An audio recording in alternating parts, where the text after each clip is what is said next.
이제 젊은 세대들 입장에서는 너무 비루한 거야. 한국 주식시장 너무 구닥다리인 거예요. 왜 이거 투자를 해? 하는 게 하나 있고요. 또 하나는 대체 자산이 튼튼한 게 좋은 게 있는 거예요. 확실한 거, 돈 벌기 더 확실해 네. 보이는 거, 부동산.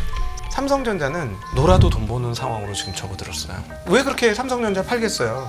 저 입장에서 뭐냐면 바닥에 패대기 치는 건데요. 써야 된대. 왜? 집을 구했대. 집 계약했다고. 예. 지금 주식 파시는 분들이 대부분들이 팔아서 지금 집으로 가고 있습니다. 아파트. 제가 직접 경험하고 있어요. 네.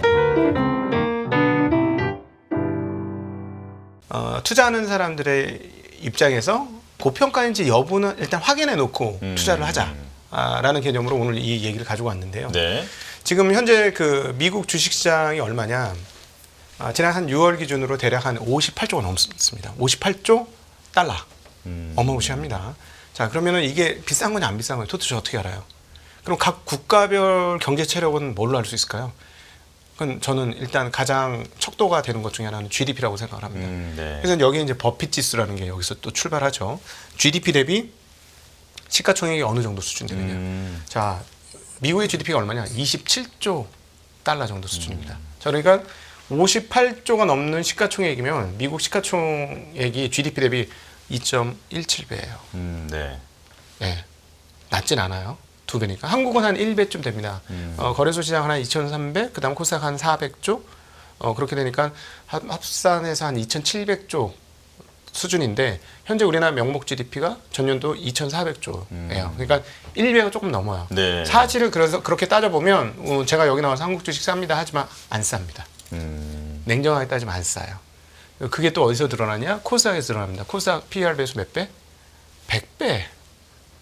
이익을 못 내서 그렇죠. 이걸 왜 인간의 이게 온갖 물타기와 그리고 또 엄청난 고점에서의 진입과 그리고 IPO 이후의 주가 상승과 등등등이 많이 엮이면서 그리고 또 이제 바이오 주식들은 기술 상장, 기술 특례 상장 이런 거 하니까는 뭐 1,000억, 2,000억 받는데 3년, 4년 내내 적자고 이런 기업들이 많으니까 이게 이제 밸류에이션이 아예 안 나오는 기업들이 섞여 있다 보니까 그리고 2차 전지 같은 경우도 지금 훌륭한 기업들이긴 합니다만 주가는 더 훌륭하잖아요.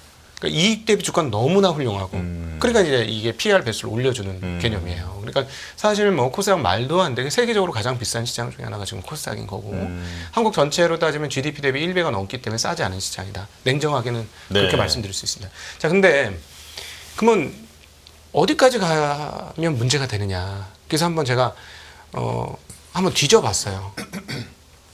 대표적으로 무너진 나라들 1번, 그 다음에 최근 무너지고 있는 중국 한번 찾아봤거든요.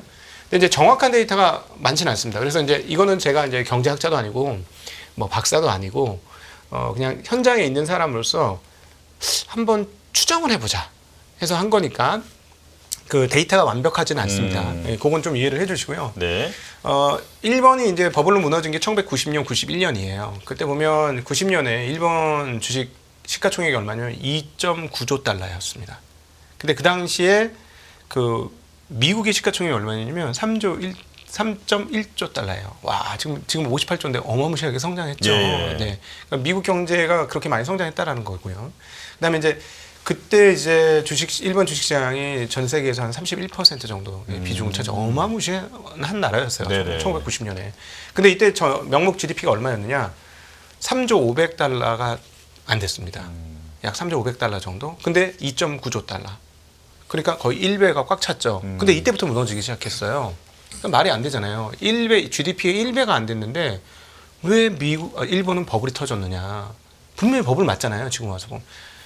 보니까 이게 주식시장만으로 버블을 측정할 수가 없는 거구나.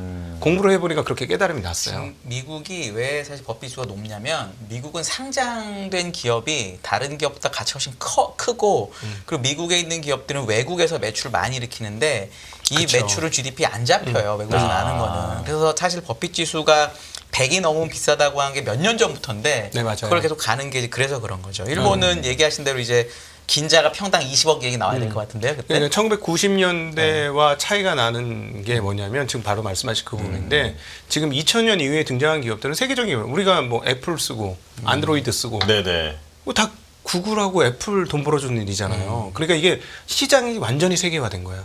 우리나라 올해 좋았던 게 다 뭐예요? 미국에 수출하는 기업이죠. 기업들이 지금 다 좋은 거거든요. 그러니까 그 수출 뚜껑이 열리느냐 여부인데 얘네는 수출 뚜껑이 열린 게 아니라 그냥 세계가 자기 시장인 거예요. 그러니까 이제 멀티플이 높아지는 거 그거 뭐 당연히 타당하다고 생각합니다. 자, 근데 어쨌든 다시 일본으로 돌아가서 근데 주식 뭐 GDP 1배밖에 안 됐는데 왜 버블이 터졌어 봤는데 네. 부동산이었어요. 네. 문제는 91년까지 갔거든요. 주식이 깨지고 나서도 한 1년 더 갔어요. 근데 이게 지금 정확하게 알 수가 없는데 뭘로만 나오냐면 말씀하셨던 천왕이 있는 궁전터를 팔면 캘리포니아를 다 네. 사고 뭐 또 어디를 팔면 캐나다 전역을 다 사고 뭐 이런 개념이에요. 그러니까 지금 정확한 수치가 없는데 GDP 대비 한 서너 배 이상까지 올라갔던 것 같습니다. 부동산 값이. 부동산 값이. 그러니까 합산을 하면 주식과 부동산을 합산하면 4배가 훌쩍 넘는 가격까지 간 거예요. 그래서 그 1분 한 6배 정도 갔다. 이렇게 추정을 하는데 그렇게 가니까 이게 견디질 못하고 무너지게 된 겁니다. 그리고 이제 최근에 이제 중국 보면 중국이 지금 23년도 GDP가 얼마냐면 18.1조 달러가 조금 안 되는 수준이고요. 그다음에 그 지금 주식 시장은 그렇게 규모가 크지 않아요. 23년 기준으로 10조 달러예요. 그러면 반밖에 안 돼요. GDP의 반. 근데 지금 왜 저렇게 힘들어하고 있느냐 따져보니까 여기도 부동산이 문제입니다. 여기 부동산 규모가 얼마냐면 지금 21년도 가장 좋았을 때 추정으로 52조 달러예요. GDP 18조에 부동산만 52조예요. 3배 정도 되는. 네, 3배 정도 되는 네. 거예요. 맞습니다. 3배 정도가 되고 그다음에 한 0.6배 정도 되는 주식시장이 같이 있는 거죠. 예, 그러니까 주식시장도 같이 이럴 때 이제 버블이 터진 거고, 그러니까 대체적으로 보니까 한 4배가 넘어가면 이게 문제가 확실한 거예요. 3배 넘어가면서도 매우 심각한 문제들이 발생한다는 것이죠. 그런 측면에서 보면 한국은 주식은 1배인데 부동산은 몇 배일까요? 네, 그렇습니다. 한국 좀 위험합니다, 지금. 부동산 시총이 주식의 2배 정도 되는 거로 제가 알고 네, 있는데요. 2배가 네. 넘을 걸로 추정을 하고요. 이제 조금 우리나라도 좀 위험한 상황에 지금 그런 측면에서 그러면 자산시장 말씀해 주신 대로 보면은 이제 주식이랑 네. 그리고 부동산 합쳐서 보면은 네. 한국 GDP의 이제 3점 몇 배 정도 되는 거 아니에요, 그러면? 네, 그렇죠. 그러니까 이제 위험한 단계에 한국은 분명히 들어갔고 예. 그냥 그런 식으로 해서 그럼 미국 부동산 규모 얼마나 되냐 한번 찾아봤어요. 주택 규모 45조, 상업용 부동산 20조, 합산 65조쯤 됩니다. 근데 아까 말씀드렸듯이 주식시장 규모 58조, 그리고 부동산이 65조. 아 이거 보고 깜짝 놀랐어요. 123조예요. 그러면 앞서 GDP 규모가 27조라고 말씀드렸잖아요. 그러면 GDP 대비 4.55배예요. 와 이거는 자빠져도 벌써 자빠졌어야 되는데 왜 안 자빠지지? 일단 기축국이잖아요. 네. 기축국이 아까 말씀하셨던 대로 세계가 시장이잖아요. 네. 그래서 그 단순히 GDP로 안 잡히는 부분이 분명히 있는 거고요. 또 하나는 유동성이 엄청나게 많이 풀려 있습니다. 지금 뭐 잘 아시다시피 지금 한 7.2조 달러 정도의 유동성이 풀려 있고 그게 그냥 단순히 총 통화가 아니라 거기에서 승수가 나타나니까 그 부분이 분명히 있을 것 같고요. 제일 유력한 이유는 미국 은행 시스템이 강하기 때문이다라고 봅니다. 왜냐하면 2008년을 통과하면서부터 미국의 은행은 절대 안 망한다는 확신이 지금 투자자들 모두 가운데 있어요. 예. 그러니까 어떻게 되냐면 미국 경기도 좋고 그다음 미국 은행 시스템도 믿을만하고 주식시장도 신뢰성 있고 하니까 외국 자금들이 엄청나게 들어오는 겁니다. 이게 딱 29년도 대공황 전에 미국 상황하고 상당히 비슷해요. 그때 26년 이후에 계속 장이 너무너무 좋아가지고 어떻게 되면 유럽에 있는 자금들이 미국으로 빨려 들어갑니다. 지금 한국도 지금 얼마나 많은 돈들이 지금 미국으로 빨리 들어갔어요. 네. 그러니까 세계 곳곳에서 미국으로 계속 자금이 들어가고 있는 것이죠. 그러니까 미국이 상대적으로 다른 나라에 비해서 고평가됐음에도 불구하고 예전 일본이나 그다음에 최근에 중국에 비해서 불안하다고 느껴지지 않는 이유는 이런 것들이 밑에 깔려 있기 때문이다. 라고 볼 수가 있을 것 같아요. 예. 근데 어찌되었건 과거 이제 버핏 지수를 어떻게 분류를 하냐면 버핏은 적정한 이 GDP가 완벽하진 않지만 단일 척도 기준으로는 주식시장의 고평가를 분석하는데 되게 좋은 툴이다라고 얘기를 했어요. 그래서 이제 80에서 100배면 그냥 건전한 상황이고 그거보다 좀 떨어지면은 저렴하고 올라오면 좀 비싼 상황이다. 이렇게 보고 있는데 문제는 뭐냐면 지금 앞서 말씀드린 대로 GDP 대비 따져보니까 217% 정도가 되는 거예요. 그럼 이거는 어느 정도 수준이야? 닷컴 먹을 때 215%였더라고요. 네. 저는 그 우리 위원님들 한 위원님들 아시겠지만 2000년, 99년, 2000년 닷컴 버블은 저는 제 생에 다시 안 올 버블이라고 생각하고 있거든요. 진짜 어마무시한 버블이라고 생각했고 그때는 뭐냐면 적자 나면 주가가 올랐어요. 설비 증가 인터넷 깔기 위해서 적자가 납니다. 이러면 그 다음날에 주가가 올라요. 그래요? 네. 저는 저는 이제 아주 어렸을 때라서 저는 네네. 예, 잘 모르는 시절인데. 네, 죄송합니다. 제가 연식이 좀 돼가지고 근데 그러던 시절이 있었구나. 네. 정말이에요. 적자가 나면 주가가 올랐어요. 그리고 이름을 닷컴으로 바꾸면 주가가 올랐어요. 네네. 그래서 완전히 이성이 마비됐던 때이기 때문에 저는 그때 당시를 뚫을 거라고 상상도 못했거든요. 근데 지금 상황은 그때를 뚫었다는 겁니다. 자, 그러면 앞서 말씀드렸다시피 은행 시스템이 완전히 확고하고 왜 해외 자금들이 환류를 해서 미국으로 들어가고 그다음에 세계를 시장으로 운영되고 있기 때문에 고평가 받아도 그리고 또 기축국이고 해서 다른 나라의 불안함처럼 불안하진 않다. 그럼에도 불구하고 투자자 입장에서는 고평가는 맞구나. 라고 얘기해야 된다는 거죠. 예, 그러니까 예. 제가 왜 이 얘기를 드리냐면 실전 투자자 입장에서 경험을 많이 해보니까 이 거시와 또는 또 시장에 대해서는 보수적으로 보는 게 신상에 더 이롭더라는 거예요. 신상에 이롭다. 예, 제가 해보니까. 왜냐하면 어떻게 되냐면 일반적인 투자자들은 내가 주식을 보유하는 포지션이잖아요. 그럼 시장이 좋아야만 해요. 항상 좋게 보려고 노력하고 좋게 해석하려고 하고 좋아지는 것처럼 유도해서 얘기하게 돼 있어요. 보유 편향입니다. 근데 이건 인간의 본성이니까 이걸 뭐라고 할 수는 없어요. 근데 그렇게 하면 시장이 제대로 안 보입니다. 그래서 시장을 내 신상에 유리하고 내가 조금 덜 다치려면 이 험악한 시장에서 내가 내 생명을 부지하면서 계속해서 영위하고 지속 가능성을 가지려면 시장에 대해서 생각할 때 시장에 대해서는 조금 냉정하고 보수적으로 보실 필요가 있고 그냥 기업에 대해서 그렇게 해야만 안 지르게 돼 있어요. 시장이 좋다고 생각하면 겁이 없어지기 때문에 막 지르거든요. 네. 그러면 그러다가 중간에 좋아요. 올라갈 때 좋거든요. 한번 딱 물리면 우리 22년도에도 경험했지 않습니까? 근데 미국 장시는 그때 물린 사람들이 돈 더 벌었다고 생각할 수도 있을 것 같아요. 엔비디아 때 고점 물려서 2배, 3배 났으니까. 그 견뎠으면. 네, 견뎠으면. 그 고통스러운 시간. 네. 우리나라 부동산도 똑같지 않습니까? 네. 네네. 근데 그럼에도 불구하고 지금 역대급의 가장 비싼 밸류에이션은 맞다는 거예요. 이거를 머릿속에 염두에 두셔야 된다는 이거를 거예요. P로 비교해 보면 사실은 네. 한국 잠깐 가기 전 요거만 P로 비교해 보면 아직 IT 버블 때에 비해서 미국은 사실 상당히 싸잖아요. 그렇죠. 이거에 대해서는 어떻게 그러면 얘기해 맞아요. 주시겠어요? 그러니까 그게 좀 안정적인 거죠. 그러니까 뭐냐면은 지금 애플이 35배, 네. 그리고 엔비디아가 이번에 또 올랐으니까 한 47배 네. 정도. 앞으로 제가 추정한 포워드 기준으로 정도 그렇거든요. 나스닥 평균이 한 28, 9배 이렇게 네네네. 되거든요. 그러니까 근데 과거 평균 17배잖아요. 네. 그러니까 27배? 그래서 고민이 되는 거예요. 이게 유동성도 엄청나게 많이 풀렸고 인플레이션이 되니까 27배를 그냥 받아들여야 되는가? 인데 애플에 대해서 곰곰이 그래서 생각을 해보니까 35배? 이걸 그러면 어떻게 이걸 평가해야 되냐? 결국 수익률 환산 시켜보면 되는 거예요. 3%입니다. 수익률 3%. 애플이라는 대단한 기업에 돈을 빌려주고 3%를 받는 개념인 거예요. 평균 작업이요. 조금 더 받을 수 있죠. 배당도 있으니까. 그리고 자사주 0.5%. 매입 소각도 하니까 3%대 한 중반쯤 그렇게 이렇게 올라갈 되겠죠. 수 있겠죠. 네. 예, 그러니까 3% 중반이에요. 자, 그러면 애플한테 내 돈을 맡겨서 예금식으로 3.5%를 받는다면 오케이 하십니까? 아니죠. 아니에요? 좀 더 받아야 된다고 생각하시죠? 예, 저는 좀 더 받아야 될 것 보통 같아요. 그렇게 생각하시더라고요. 네. 그래요? 주식이니까. 애플. 주식이 아니고 예금으로 예금으로 예금으로 보면- 환산하세요. 예금으로 보면 애플뱅크야. 애플뱅크에 예금을 해서 3.5% 정도를 받아. 네네. 어떻게 보세요? 그럼 괜찮죠. 괜찮죠? 근데 이 네네. 3.5% 문제가 뭐냐면 쭉 3.5가 아니라 10 마이너스 7 이런 식으로 3.5가 되는 평균적으로 거죠. 봤을 때 3.5. 논리는 그렇게 되죠. 예, 근데 어쨌든 3.5를 대략 평균 잡아서 받으면 그렇지. 괜찮죠. 자, 그럼 네네네. 제가 한 질문을 드릴게요. 2%면요? 50배가 되면. 그치? 2%예요? 네. 2%는 전 다른 걸로 해서 돈 더 벌 수 있을 것 같아요. 그렇죠. 네. 그거예요. 그래서 지금 애플 가격이 어떠냐면 지난주에 35배였으니까 지금 한 36배쯤 되겠네요. 이게 이제 3% 중반에서 점점 떨어지고 있는 거예요.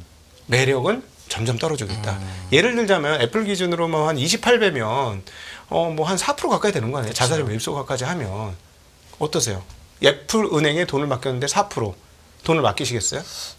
맡기죠. 그죠? 그러면 맡기죠. 4%면 예, 바로 그거예요. 그러니까 이런 관점으로 시장을 좀 보셨으면 좋겠다는 거예요. 우리가 시장 밸류에이션이 되게 어려운 게 아니에요. 전문가만 하는 게 아니라 그냥 예금 환산을 해보세요. 그럼 엔비디아 은행에 돈을 맡겼어. 네. 지금 사실 2%대 주는 거거든요. 아 그래요? 2%대 주는 아, 거예요. 예. PR의 역수를 보통 우리가 수익률로 생각합니다. 보통. 네. 네. 그렇게 네네. 보면 엔비디아라는 은행에 지금 예금했을 때 2%만 주는 상황이다. 네네, 2%대를 주는 거예요. 그러면 약간 비싸지 않아요? 그렇죠. 이게 네. 주식이라는 게 사실 그런 배당이라든지 뭐 어떻게 얻는 거를 생각한다기보다 네. 어떤 뭐 시세 차익처럼 네. 이렇게 벌려고 생각을 해서 네, 들어가잖아요. 네. 근데 은행처럼 생각을 자, 해보니까 해보세요. 자, 그리고 엔비디아 은행이고 하나는 애플 은행이에요. 예. 어디에 안전성이 더 좋게 느껴지세요? 애플이요.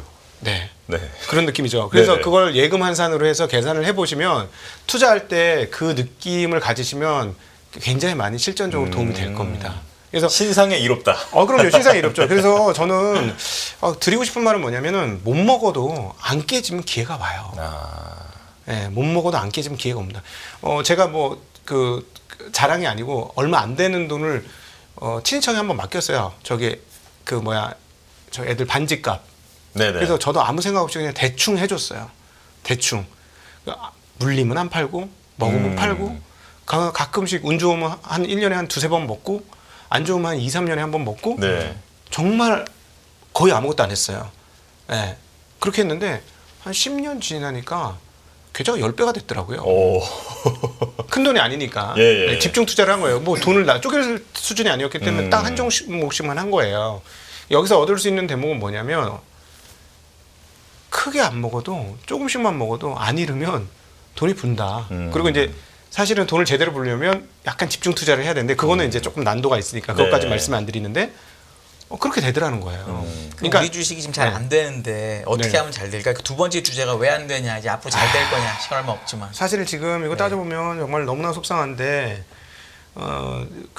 제가 이제 기술 쪽 관련해서는 얘기를 많이 드렸잖아요. 지금 사실상 기술적인 내용들을 살펴보면 우리가 대만만큼 지금 수혜를 받아야 돼요. 네. 그럼 너무나 명확합니다. 왜냐하면 사실 더 받아야 될 수도 있어요. 이게 폰 노이만 방식 때문에 그런 건데 컴퓨터를 만드는 폰 노이만 방식이 뭐냐? 컴퓨터의 구성은 그 시스템 반도체, 그러니까 연산해주는 반도체, CPU, GPU, NPU, TPU, AP 뭐 이런 거 있잖아요. 이거 and 메모리, 네. 메모리 반도체, and 소프트웨어예요. 이 구성으로 만들어지는 거거든요. 자, 다종다양한 연산 반도체, 시스템 반도체는 GPU도 있고, CPU도 있고, NPU도 있고, TPU도 있고, 별게 다 많아요. 네. 예? 그다음에 이제 뭐 A식으로 다 직접 제작해 줄 수도 있고. 근데 이걸로 다 AI 할 수 있어요. 어떤 식으로든지. 이걸로 다. 네. GPU로 기본적인 거 하다가 나중에 NPU로 돌릴 수 있고, 또 다른 걸로 또 할 수 있어요. 그렇게 할 수 있는데, 근데 메모리는요. 그냥 메모리로 해야 돼요. 그러니까 AI 시장이 커지면 메모리의 수요량이 폭증하는 건 당연하고, 또 지금의 상황들을 보면 엔비디아가 왜 자꾸 삼성을 만나서 구슬리겠어요. 모자라죠. 모자라서 그런 거예요. 네. 그래서 우리 그 카이스트의 교수님 뭐라고 얘기했냐면 메모리를 중심으로 AI를 만들 수도 있다. 라는 얘기를 해요. 메모리가 지금 여기 쇼티지 나니까 메모리에다가 소위 말하는 GPU, CPU, NPU의 기능을 조금 붙이는 거예요. 메모리 중심으로 AI 컴퓨터를 만들 수도 있다는 거예요. 그런 상황이기 때문에 사실은 한국이 불리할 게 하나도 없습니다. 네. 이 AI의 수혜를 그대로 다 받아야 되는데 지금 하나도 안 받고 있는 상황이고요. 하이닉스 하나 받았습니다. 어떻게 따지고 보면. 근데 뭐 아무리 삼성이 못한다고 해도 HBM2는 납품하고 있어요. 네. 네, 그건 뭐 그 저기 매출 총액과 이익에서 이렇게 분해를 해보면 그거 나오는 거니까. 근데 이게 왜 이렇게 되느냐 참 너무 안타까운 게 제가 그 여기 나와서 삼성에 대해서 안타까운 발언들을 굉장히 여러 번 했었는데 네. 그때 그 얘기할 때 아마 제가 녹음했던 부분 아마 찾아서 틀어주신다면 그 분명히 나올 텐데 막 삼성에 대해서 한탄을 하기 전에 이렇게 얘기를 했어요. 아무리 그래도 레거시는 올라옵니다. 레거시가 올라오기 때문에 이익이 올라오기 때문에 그 부분은 괜찮을 겁니다. 네네. 그런데 지금 HBM 못하는 거 보니까 회사 안에서 뭔가 문제가 있는 것 같습니다. 뭐 이런 톤으로 여러 번 말씀드렸던 것 같아요. 네. 그러니까 그럼 무슨 말이냐면 지금 이번 2분기 실적에서 드러났지만 삼성전자는 놀아도 돈 버는 상황으로 지금 접어들었어요. 놀아도. 왜? HBM 하나 만드는데 D램 3개가 필요해요. 그러면 HBM 8단 만들면 38에 24, 24개의 D램이 필요한 거예요. 그리고 이제 여기에 올인하기 시작했잖아요. 하이닉스도 청주 공장 올인하겠다고 했어요. 네. HBM으로. 자, 그럼 무슨 말이냐면 D램 생산을 늘리지 않는 한 D램의 상당 부분이 HBM으로 전환돼요. 그러면 D램 값이 어떻게 된다? 오른다. 이게 증명이 언제 됐다? 2분기 삼성전자 실적으로 증명이 됐다. 10조 6천억, 그중에 반도체 6조 5천억의 상당 부분이 D램 가격 상승 때문이다. 그래서 분해를 해봤어요. 6월 달 건 아직 분해가 안 돼, 수출에 비해서. 5월 달께 분해가 되더라고요. 분해를 해보니까 그럼 많이 팔렸을까요? D램이? 안 팔렸어요. 수량 하나도 안 늘었습니다. 네, 가격만 올라. 가격만 오른 거예요. 가격만 오른 거예요. 자, 그러면 이제 수량까지 늘면 어떻게 되죠? 곱하기가 더 늘죠, 하나 더. 그러니까 HBM 덕분에 삼성이 HBM 납품을 못하는데도 불구하고 앉아서 그냥 돈을 버는 상황이 온 거예요, 삼성은. 왜냐하면 규모의 삼성이니까. 하이닉스 대비 2배잖아요. 네. 규모가 워낙 크니까. 그러니까 이게 HBM 쇼티지 나고 이렇게 되면 당연히 삼성전자의 실적은 무조건 더 늘어나는데 지난주에 목요일날 그 실적을 발표하니까 외국인들이 눈이 동그래지면서 깜짝 놀라서 한 약 1조 5천억 정도 삼성전자 매수를 진입을 했습니다. 그 물량을 누가 줬냐면 개인들이 줬어요. 네. 1조 7천억의 물량을 쏟아냈습니다. 이게 매도 1위죠, 사실. 그 예, 개인이 가장 많이 판. 예. 역대 1등이에요. 이해는 됩니다. 21년도에 삼성전자 사신 분들이 2년간 언제 올라? 언제 올라? 언제 본전화? 예, 겨우 이러고 왔다. 있었을 거예요. 본전 왔네, 신났네. 근데 너무 안타까운 게 뭐냐면 상황 파악을 한번 해보고 파셨어야 되는 거예요. 네, 제가 지금 방금 말씀드린 그냥 앉아서도 돈 버는 상황이 지금 펼쳐지는 거예요. 잘 못해도. 그리고 이게 그럼 어디서 증명이 될 거냐? 제가 추론을 해보니까 기존 D램이 많이 팔리고 가격은 올랐으니까 이게 많이 팔리기만 하면 돈을 더 벌잖아요. 그러니까 10조 벌었던 거 15조 벌 수도 있는 거죠, 분기에. 그럼 누구한테 수출이 많이 돼야 될까요? 추론을 해봤어요. 중국입니다, 중국. 중국의 수출이 늘면 되는 거예요. 왜? 자, 그 D램 모듈은 미국하고 대만으로 갈 겁니다. TSMC나 뭐 미국의 기업 서버 쪽으로 갈 거예요. 그거는 그렇게 되니까 그거 아니고 그냥 D램을 많이 써줘야 되잖아요. D램을 많이 써준 건 뭐 노트북, 컴퓨터 이런 것들이지 않습니까? 이런 것들은 누가 조립해요? 중국이 조립하겠죠. 그럼 중국 쪽에 D램 수출이 늘어나면 되는 건데 어제자로 6월 10일자 한국 수출입이 나왔습니다. 반도체는 역시나 전월과 동일하게 전년 대비 50% 이상의 증가를 보여줬는데 네. 매출 1위, 수출 1위 국가가 바뀌었어요. 그동안 우리 계속 미국이었거든요, 최근에. 네. 근데 23.4%인가로 중국이 1등이에요. 그리고 미국이 21%로 2등이야. 물론 10일치라서 이거는 아직 조금 더 봐야 됩니다만 네. 만약 이게 맞다면 D램이 이제 물량도 늘기 시작하네. 이 계산이 나오는 거죠. 그리고 매입해야 되는 입장에서는 가격이 올라갈 거라고 생각한다면 뭔가를 더 해야 되겠죠. 사실 되게 괜찮은 상황인데 왜 이렇게 됐냐? 결국은 한국 이제 젊은 세대들 입장에서는 너무 비루한 거야, 한국 주식시장. 너무 구닥다리인 거예요. 그리고 너무 소비자 마인드 없고 이런 상황들이 저는 굉장히 그 젊은 사람들 입장에서는 왜 이거 투자를 해? 하는 게 하나 있고요. 또 하나는 우리 한 의원님도 이 부분에 더 잘 아시겠습니다만 지켜보니까 대체 자산이 튼튼한 게 좋은 게 있는 거예요. 대체 자산이 한국에서 확실한 거, 돈 벌기에 더 확실해 네. 보이는 거, 부동산. 네네. 게다가 정부 정책이 부동산 지원 정책으로 가고 있어요. 신생아 보금자리론 한 30몇 조 조성이 됩니다. 작년에는 40몇 조 조성이 됐잖아요. 그러니까 사실은 자산 가격이라는 건 되게 단순해요. 돈이 들어가면 가격이 오르는 겁니다. 그 신생아 특례론이라든가 작년에 있었던 특례 자금을 주식시장에 넣어줬으면 아마 모르긴 몰라도 우리 한 3,300포인트 고점 뚫었을 것 같아요. 지금쯤. 뚫은 정도가 아니죠. 예탁금이 50조인데 그거 따블이 되는데 난리 났겠죠.